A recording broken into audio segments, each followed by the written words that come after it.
Quand les gens disent que la machine, ma machine, elle arrête super vite, ça arrête à peu près à 1 seconde.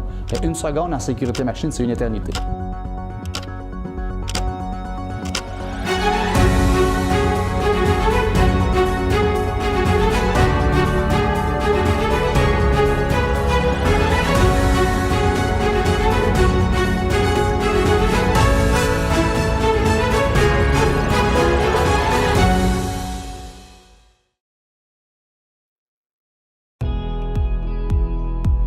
Est-ce que je mets un rideau ou un garde?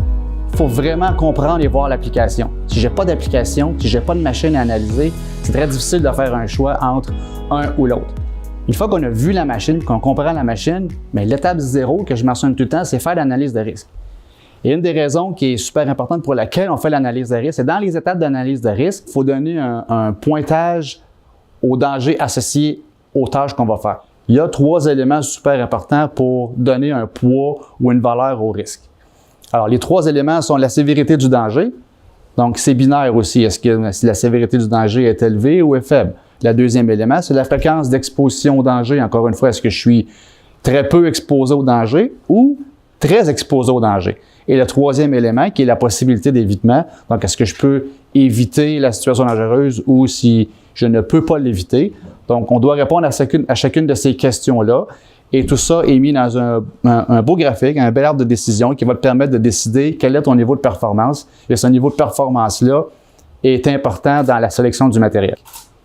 Je vais nécessairement aller chercher la fréquence d'exposition au danger. La fréquence d'exposition au danger est directement liée entre est-ce que je prends un garde fixe ou je prends un rideau de sécurité.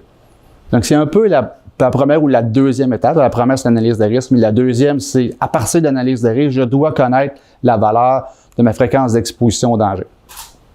Alors, la raison pour laquelle c'est important, c'est que si vous avez un danger qui est peu fréquent, donc qui n'arrive pas souvent, ça devient intéressant à ce moment-là de peut-être prendre un garde fixe. La raison est simple, si je vais là 1 fois par année pour faire une maintenance, pourquoi je ne mettrais une porte, pourquoi je mettrais un rideau de sécurité? On met un garde fixe, il ne bouge pas, puis je l'enlève 1 fois par année. Mais si j'ai une fréquence d'exposition un peu plus élevée, où là, déboulonner le garde pour accéder au danger devient problématique, bien là, on prend le même genre de garde de sécurité, mais on met une penture. Donc, ça devient un garde fixe, mais qui devient amovible. Donc, s'il est amovible, j'ai besoin d'avoir un dispositif pour le monitorer, pour s'assurer que le garde est en fonction ou pas. Mais ça pourra peut-être faire le sujet d'une autre discussion. Pour faire la sélection entre le rideau et la garde de sécurité, c'est vraiment important de comprendre cet élément-là. Mais si vous avez le même danger, puis là, vous avez besoin d'accéder fréquemment au danger. Donc, souvent, ouvrir, fermer une porte, quelques fois dans l'heure, c'est correct, mais le faire très, très, très souvent fait en sorte que, oui, ma porte amovible me protège de mon danger, me protège moi d'accéder au danger, mais peut-être que j'introduis un nouveau danger, c'est-à-dire que j'ouvre et je ferme le garde, peut-être que je développe des troubles musculo-squelettiques, peut-être que je développe d'autres problèmes. Alors, c'est là que devient intéressant de regarder l'aspect rideau de sécurité.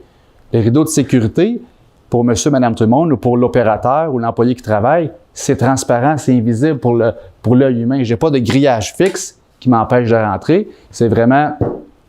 Ici, on a seulement qu'une section, il va y avoir un émetteur et un récepteur, mais pour l'opérateur, c'est transparent. Donc, si tu mets tes mains à travers le rideau, ça va arrêter ta machine, ça va envoyer un signal pour que la machine arrête. Donc, l'importance du fait que si c'est fréquent, je n'ai pas de porte à ouvrir ou à fermer. J'ai juste à mettre mes mains à travers le rideau et ça va arrêter la machine. Donc, c'est pour ça que la fréquence d'exposition est super importante dans la sélection entre un rideau ou un grillage. Merci d'avoir été présent pour cette première capsule vidéo sur les rideaux de sécurité.